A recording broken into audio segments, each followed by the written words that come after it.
Electric car का ज़माना आ चुका है और मार्केट में बहुत सारी नई इलेक्ट्रिक कार्स आई हैं, पर मेरे हिसाब से लो एंड पे और बजट एंड पे टाटा पंच ईवी। आज मैं टाटा पंच ईवी के बारे में बात करूंगा, उसके प्रोस कॉन्स, उसकी ड्राइविंग डायनामिक्स और इन जनरल प्रैक्टिकलिटी को कवर करूंगा, तो इस वीडियो को एंड तक देखिएगा।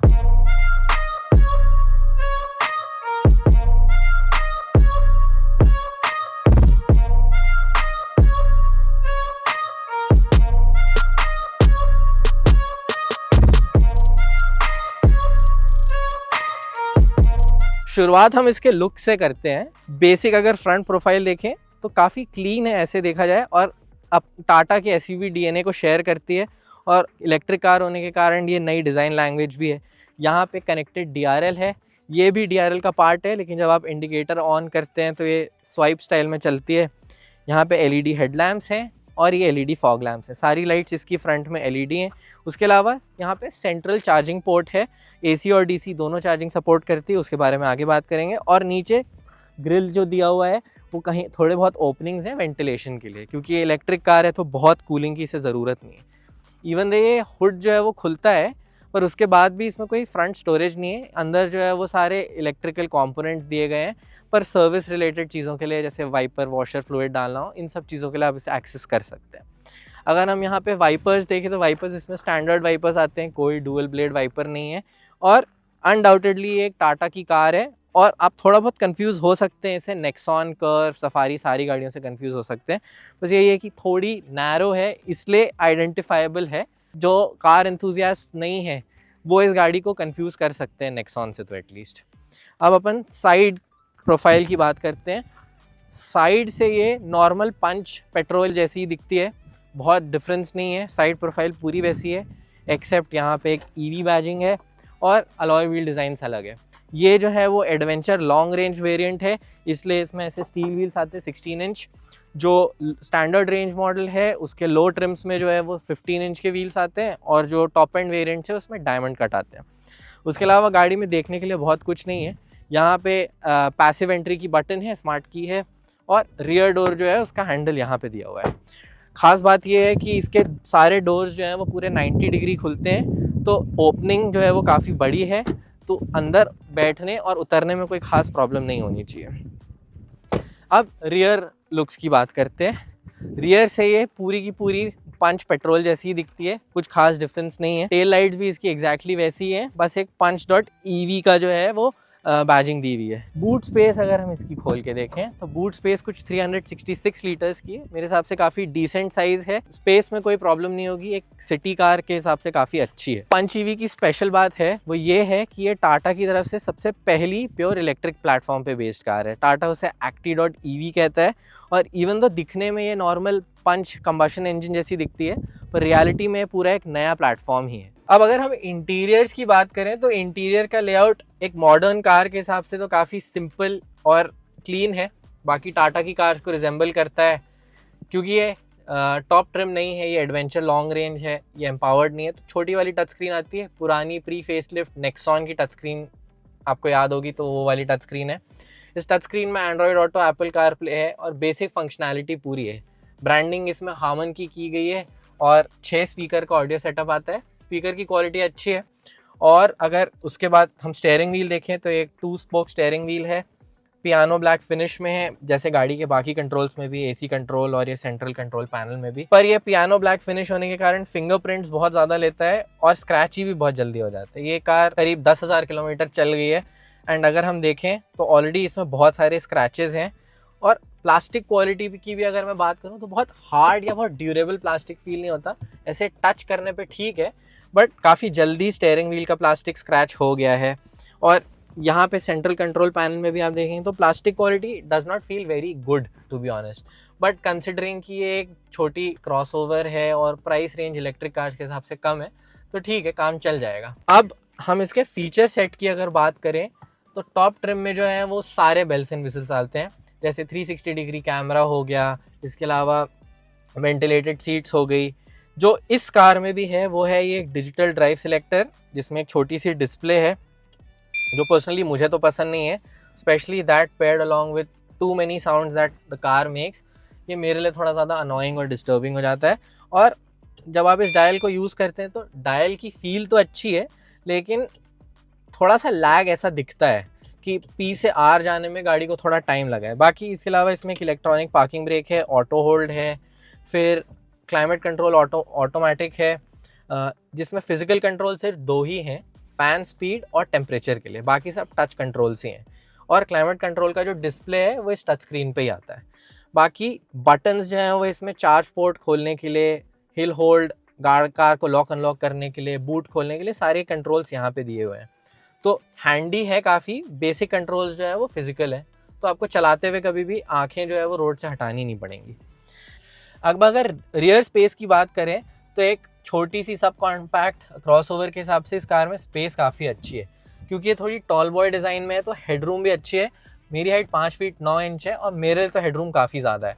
जो 6 फीट से ऊपर के लोग होंगे, हो सकता है उनके लिए थोड़ा हेडरूम में कंसर्न बने, पर आगे वाली सीट्स उन लोगों के लिए बेटर है। अंडर थाई सपोर्ट और बेसिक सीट कंफर्ट, बैकरेस्ट का रिक्लाइन एंगल, ये सब भी मेरे हिसाब से रीजनेबली कंफर्टेबल है। और कार में क्योंकि फ्लोर बोर्ड एकदम फ्लैट है तो तीसरा इंसान भी जो है वो आराम से बैठ सकता है, कोई बहुत इशू नहीं। तो ओनली प्रॉब्लम है रियर पैसेंजर के लिए सिर्फ 2 ही हेडरेस्ट है, मिडिल पैसेंजर को हेडरेस्ट नहीं मिला है। और इस कार में कोई ऐसा आर्म रेस्ट वाला फंक्शन नहीं है। प्लस सीट फोल्ड तो हो जाती हैं, लेकिन 60-40 स्प्लिट नहीं है इसमें, तो मेरे हिसाब से ये एक थोड़ा सा मिस था। बाकी generally practicality wise bottle holders दिए हुए हैं जो काफ़ी एम्पल हैं। रियर एसी वेंट्स इसमें नहीं आते हैं। बाकी सनरूफ वाला वेरिएंट आप लेंगे तो सनरूफ आएगा, तो सामने थोड़ा हेडरूम कॉम्प्रोमाइज़ हो सकता है, पर एटलीस्ट इस कार में जो है वो सनरूफ की कोई इशू नहीं है। एक ड्राइवर के पर्सपेक्टिव से पंच ईवी कैसी है, ये बात करने से पहले हम बेसिक इसके इलेक्ट्रिकल कंपोनेंट्स की बात करते हैं। इसमें एक 25 और एक 35 किलोवाट आवर की बैटरी है। ये लॉन्ग रेंज है तो ये 35 किलोवाट आवर है, और जो लॉन्ग रेंज है वो 120 हॉर्स पावर की पावर जनरेट करता है, वहीं जो स्टैंडर्ड रेंज है वो 80 हॉर्स पावर। टाटा क्लेम करता है 0 to 100 टाइम लॉन्ग रेंज में 9.5 सेकेंड्स और स्टैंडर्ड रेंज में 13.5 सेकेंड्स। और जो इसमें 3 ड्राइव मोड दिए हुए हैं, इको, नॉर्मल और सिटी, उसमें आपको डिफरेंसेस क्लियरली फील हो जाएंगे। मोस्ट ऑफ द टाइम मेरे हिसाब से इको मोड में ना चलाना चाहिए, क्योंकि एक्सेलरेटर जो है वो उतना सेंसिटिव नहीं रहता है और कांस्टेंट बैक एंड फोर्थ आप नहीं होते रहेंगे। बाकी इसमें 4 रीजन के मोड्स दिए हुए हैं, जिसमें 0 पे जो है वो कार में रीजन बंद हो जाता है, कोस्ट करती है, एंड फिर लेवल 1 2 3। लेवल 3 पे जो है वो 1 pedal drive, almost 1 pedal drive है। ये कार अपने आप 0 पे आके रुकती नहीं है, अराउंड 6-7 किलोमीटर्स की स्पीड पे जो है वो कोस्ट करती रहती है। बट फिर भी जिनको सिंगल पेडल ड्राइविंग की आदत है उनके लिए काफ़ी अच्छी है, और रीजन भी जो है वो काफ़ी स्ट्रॉन्ग फील होता है।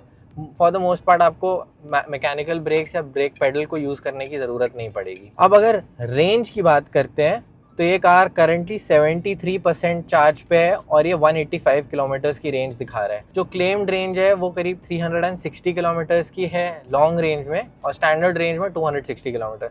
बट इन रियल लाइफ मेरे हिसाब से आप 20 to 25% कम कर लीजिए तो ये अराउंड 280 से 290 किलोमीटर्स की रेंज ही देगी। उससे ज़्यादा मैं नहीं एक्सपेक्ट करता कि ये फुल चार्ज में देगी। बाकी 7.2 किलोवाट का AC चार्जर का ऑप्शन है, उसके लिए आपको एक्स्ट्रा पे करना पड़ेगा 50,000 रुपीज़। जो स्टैंडर्ड रेंज है वो सिर्फ 3.3 किलोवाट पे होम वॉल बॉक्स चार्जर से चार्ज हो जाएगी। DC fast charging capabilities car की 50 किलोवाट तक है, और ये 20 to 80% रफली 56 मिनट्स में कंप्लीट करती है as claimed by Tata.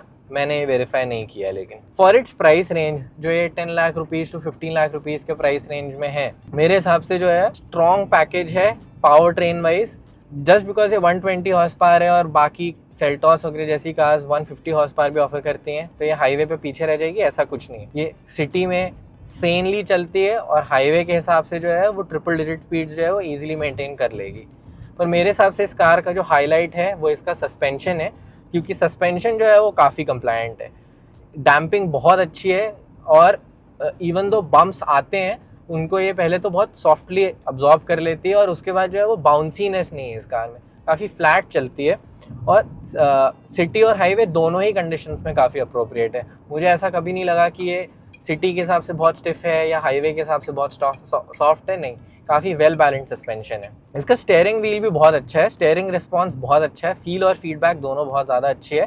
And best part ये है कि इसका टर्निंग रेडियस बहुत कम है, तो आपको सिटी मनूवरेबिलिटी में कोई प्रॉब्लम नहीं होने वाला है। और सिमिलरली वेट भी जो है वो बहुत हैवी नहीं है, बहुत लाइट वेट ही है। और हाईवे पे as speed builds up, weight जो है वो स्टीयरिंग व्हील का बढ़ता जाता है, तो हाईवे पे स्टेबिलिटी वाइज भी कोई इशू नहीं आने वाला है। और इसके ब्रेक्स अगर हम देखें तो ब्रेक्स भी जो है वो ठीक है, डिसेंट है, क्योंकि इलेक्ट्रिक कार है तो प्राइमरीली रीजन पे चलती है, तो आप एक्सेलरेटर से पैर उठाएंगे और रीजन ऑन रहेगा तो आपको ब्रेक यूज़ करने की ज़रूरत ही नहीं पड़ेगी। एक बार अगर आपकी आदत लग जाए तो ब्रेक यूज़ करना जो है वो एक टास्क बन जाता है, ब्रेक पेडल यूज़ करना। पर जब ब्रेक यूज़ करने की ज़रूरत भी पड़ती है तो भी जो है वो एक कार काफ़ी कॉन्फिडेंस इंस्पायरिंग है। जो लॉन्ग रेंज मॉडल आती है उसमें ऑल 4 डिस्क ब्रेक्स हैं, स्टैंडर्ड रेंज में सिर्फ फ्रंट 2 में डिस्क ब्रेक्स हैं एक्सेप्ट टॉप ट्रिम। रीजन की बात कर रहे थे तो स्टीयरिंग व्हील के पीछे पैडल शिफ्टर्स हैं, जो कि ऑब्वियसली गियर से रिलेटेड कुछ चेंज नहीं करते हैं, इसे रीजन का लेवल एडजस्ट करने के लिए, which I find a bit unnecessary at times, क्योंकि अगर आप रेगुलरली इस कार को ड्राइव कर रहे हैं तो आप अपने प्रेफरेंस के रीजन पे सेट करके आप भूल सकते हैं इसे। बाकी विजिबिलिटी भी इस कार की काफ़ी अच्छी है, आपको बॉनेट लाइन अच्छे से दिखती है, रियर व्यू मिरर्स भी काफ़ी बड़े हैं, पीछे का ग्लास एरिया भी डिसेंट है, आपको विजिबिलिटी में कोई इशू नहीं होगा। You sit pretty high up, मतलब decently high up. Similarly ergonomically भी मेरे हिसाब से आप अपने हिसाब से पोजीशन ढूंढ पाएंगे, स्टीयरिंग व्हील को एडजस्ट करके, सीट एडजस्ट करके। कंफर्ट फैक्टर में कोई इशू नहीं है, this can be easily a good highway cruiser as long as you find decent chargers. Final verdict मेरा यही है कि ये एक normal no brainer no nonsense electric car है, जिसमें आपको सारे creature comfort, basic features, space, practicality और कुछ हद तक थोड़ा ड्राइविंग फील भी है। It is not an accelerating electric car to drive. अगर आप किसी high performance electric car experience की हैं तो उसके जैसा नेक स्नैपिंग एक्सपीरियंस तो नहीं है, बट अगर आप एक इलेक्ट्रिक कार देख रहे हैं और खासकर एक छोटी इलेक्ट्रिक कार देख रहे हैं इस प्राइस रेंज में और आप पंच लेते हैं तो you are definitely not buying the wrong car. तो only issue I find is कि कार में रैंडम इलेक्ट्रिकल इश्यूज हो सकते हैं, थोड़े बहुत सॉफ्टवेयर इश्यूज मैंने इसकी टच स्क्रीन पे भी देखा, जैसे कार ऑन की और टच स्क्रीन ऑन ही नहीं हुआ। ये एक ही बार हुआ, पर देन 2 घंटे में अगर एक बार हो रहा है तो थोड़े बहुत इश्यूज तो हैं इस कार में जो I feel needs to be sorted out. But generally speaking electric cars are known to be pretty reliable, कोई ऐसा मेजर इशू नहीं होता। बस टाटा की सर्विस इश्यूज और आफ्टर सेल सर्विस अगर ठीक हो जाए तो मेरे हिसाब से कार और ज़्यादा बेटर वैल्यू प्रोडक्ट बन जाएगी। But as a product at its core it is a strong package, strong car.